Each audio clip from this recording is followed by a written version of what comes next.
pakhat na siyapal ternua na nuam kahumo kalau sudu salteu na nuam ngai ding asia chun ka thiên long tiang hi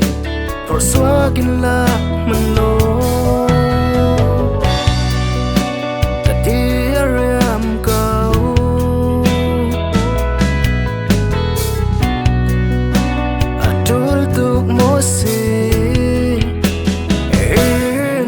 San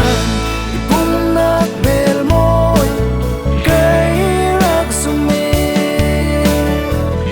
sinh nun thar din linh tiang ikan tiam kha thiang var mi tu đốt na rong sia nat ni a fail thay lâu na tua mi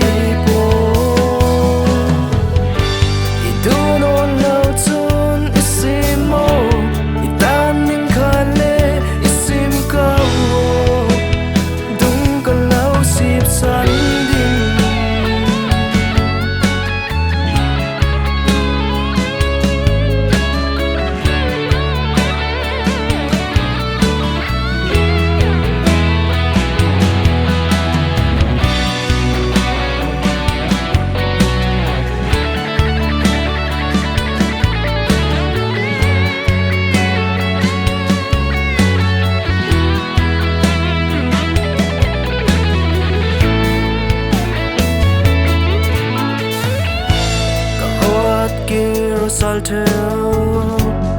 kan thu tiam mi